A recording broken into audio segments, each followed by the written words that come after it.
Welcome back to VUDivulged. I'm Blake Gerdner. I'm Aja Chambers. I'm Anthony Bolkowski, and today we are talking about the cold case of Lowell Badger down in Sullivan, Indiana. He was shot in the head on December 8th, 2012, and to this day, no one really knows who did it. They don't really have any ideas, because out of everything in the house, the only thing that the murderers took was a TV and a safe. A gray-colored safe. A gray-colored safe, yeah. With a 46-inch Sony LCD TV. Yeah. In fact. Do we have the model of the safe? I believe we have that. Manufactured by John D. Brush. That's all I got. Gray-colored safe. Kind of weird thing just to take. I know, like out of everything. And you know what? Honestly, when I first heard that they took a safe, like I thought, like surely, that would be somebody would have information of somebody showing up with a safe. Like a TV, I could understand, you getting that at a yard sale from a friend or something, but showing up with a safe that you don't know the combination to, you can't say it's an old safe because, it, based on the reports, it was still in pristine condition. Well, maybe not pristine, but, fairly kept. So you're telling me you showed up at home with a safe, you don't know the combination, it looks pretty good, so, because you would think if you bought the safe, you would have gotten the combination with it. Right. Right, you wouldn't just get a safe and not know the password. And, you can't really hide a safe in your back pocket and walk out with it. No. So there'd have to be a vehicle involved, definitely. Something that is big enough to carry. And especially because it's like it's a pretty large safe. It's probably from like me to Ija's Ija's laptop sized according to the pictures. But so let me the first picture we have here for our viewers, that is Mr. Badger. He was described to be a very community man. His son stated that even if it was just for an hour, his dad would show up to every event. So this man was very well loved and respected in the community, and to this day, even his church is still posting, signs and other stuff to help encourage people to come forward with any information they may or not have.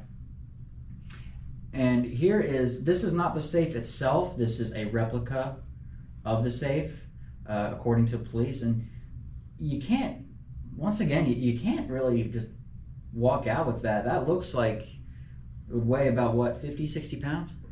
it rolls. It rolls? Oh, yeah, it does. So, but even then, you got to get it out of the house. And you're not going to walk off with a safe. You're not really going to roll down the road with a safe. But unfortunately, Mr. Badger lived in the middle of nowhere, so maybe that was one reason his home was targeted. Because since he lived out in the middle of nowhere, there's no one really to see what's going on, right? Like my neighborhood, if I see a car in front of my neighbor's house, right, like I know he owns a red truck, so if I see a white sedan out there, I'm going to go, that's not normal.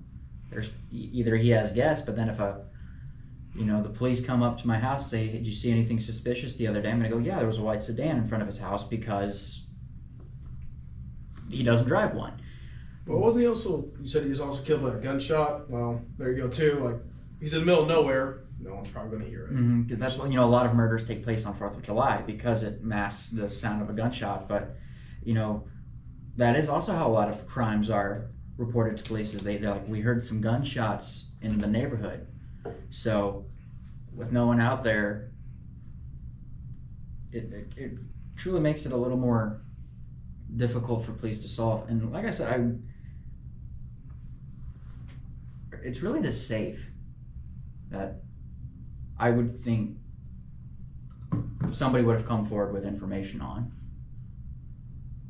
I mean, I think it's a lot of things too, because first of all, the questions come like, what happened? Why did it happen? But also, what was in the safe? What drove them to take the safe? I mean, the 46-inch Sony TV, okay, fine.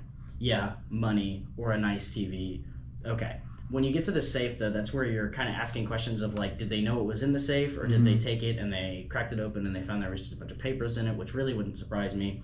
I also come from a very small town community. My graduating class was like 15 kids, and I lived out in the middle of nowhere. I was in the drainage of 3 cornfields, and this guy's a retired farmer, and that's what my family does. We farm. We live out to the point where our closest neighbors, I might be able to see them, but I'll never see them outside because they're just far enough away that I wouldn't be able to do that.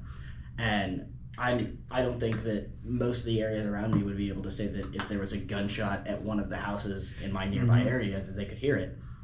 And for that to happen here, it's just kind of the same principle. It's a very hard thing to find anybody for because there's no information being out that far. Now, I grew up, I'm going to ask you this because how often would you say loud bangs occur? Because I grew up in the city. Well, I grew up on the edge. Like there's my house.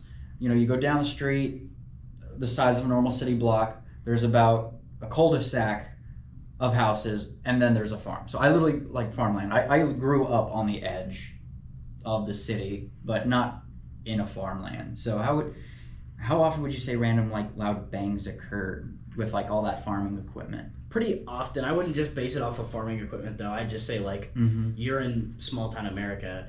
Everybody's got firearms. Everybody's out shooting. Yeah, that was my next point. I'm pretty sure somebody has a cannon near our house. I don't know why. I don't know where. There's a farmer's market about distance-wise 12 blocks away from my house.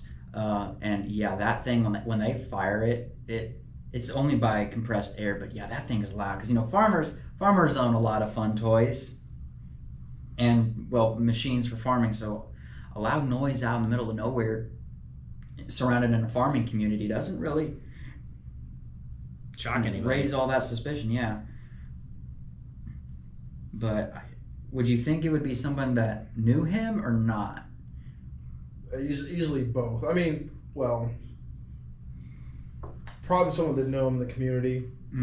Because he was at every event. So people knowing him, a lot of people just knowing him or seeing him, probably not, especially, and especially if it's a rural community. And what you said earlier, did they know about this safe?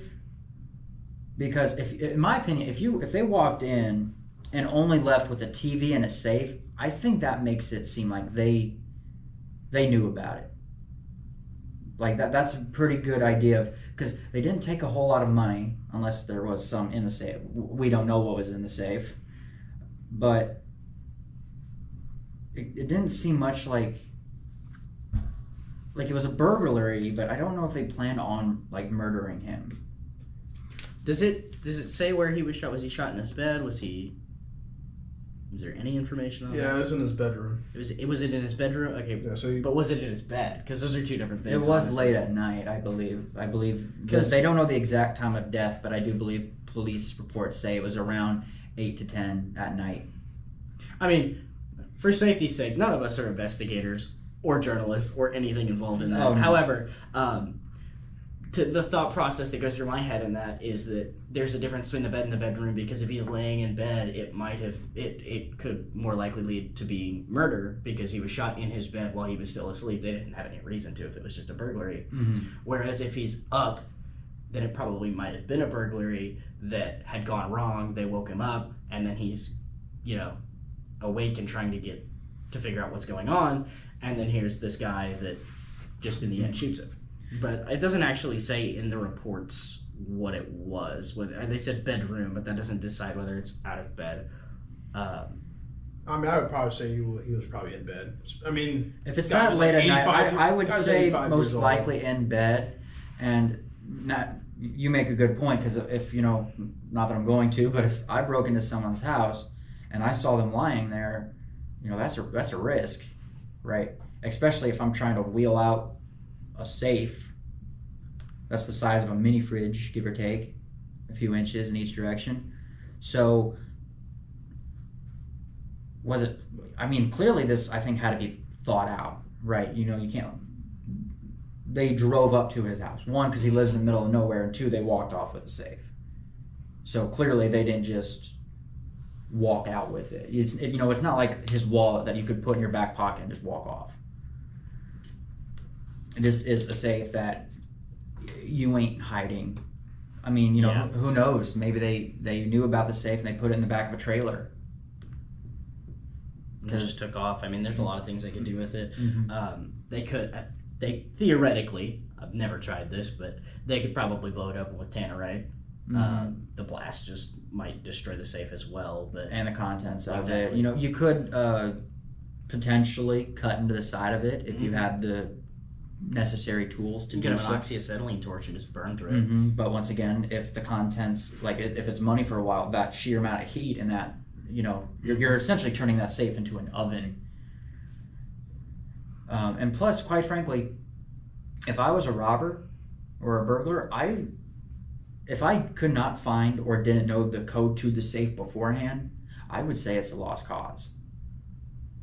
Because I don't know the safe, and, you know, like the things we talked about, you know, you can crack open a safe, but you risk destroying the contents inside. And plus, out of everything to grab in that house, money, clothes, jewelry, you grab the item, the big item that, for all we know, it could have had his money, but, you know, a lot of people just put their birth certificates and important documents in the safe for their identification. So even if you did crack it open, you're not really going to get anything out of it. Could get social security cards, things social like security, that, yeah, for identity theft. But, you know, the moment he's declared dead, all that stuff gets shut off anyway.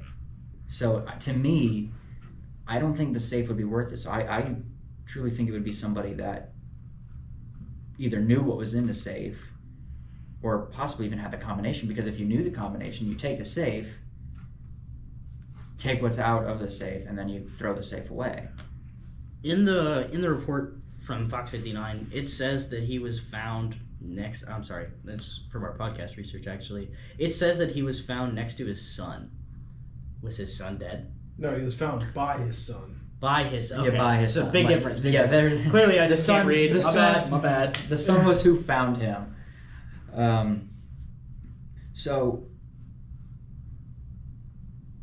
I mean, this is this is a cold case for a reason. Yeah, the report was put out that, you know, it's been 11 years since, what was it? 12.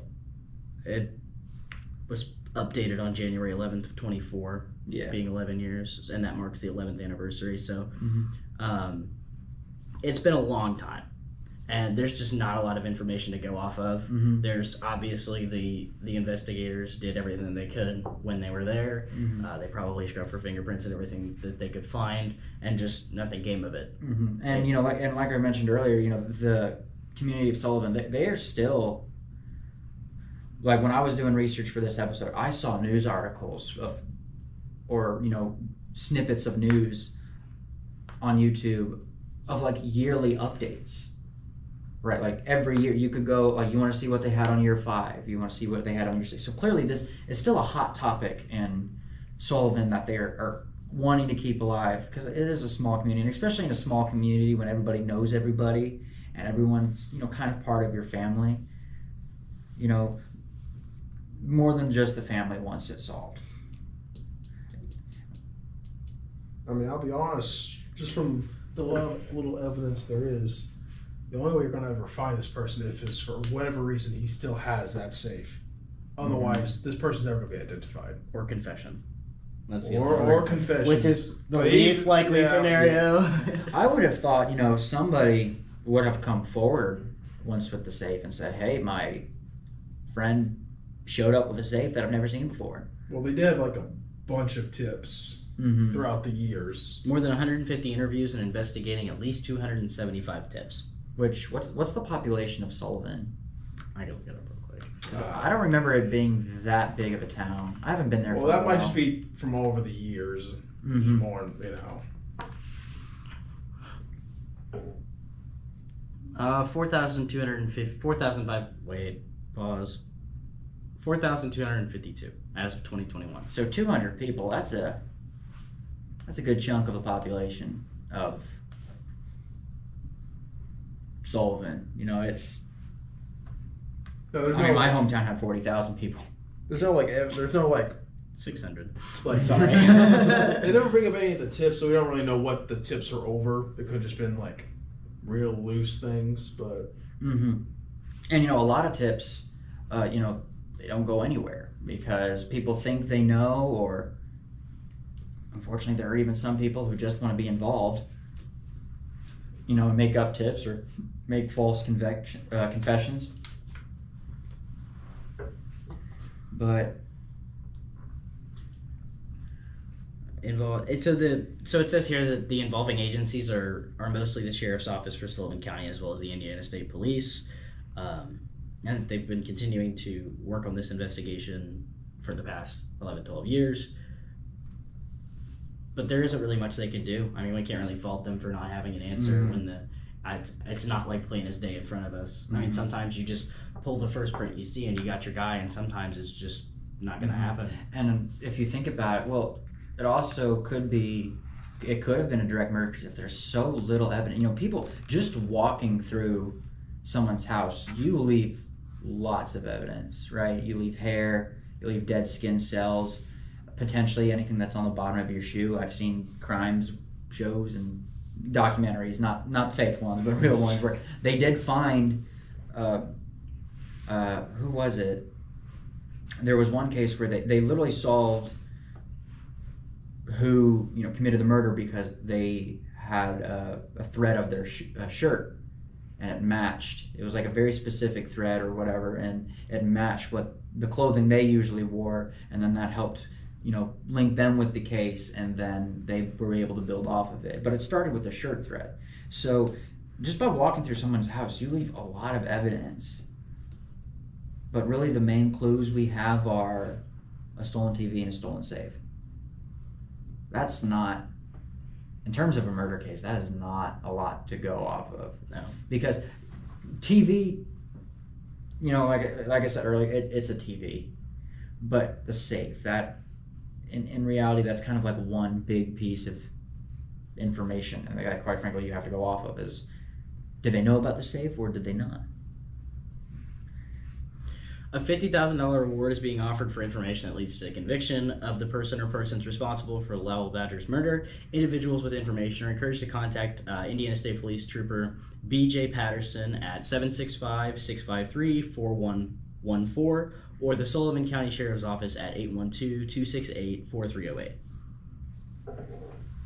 All right. I know that was kind of a short episode, but this case has run cold. We will update should we hopefully receive more information. 11 years is a long time, approaching on 12. That's a very long time for, not knowing the answer.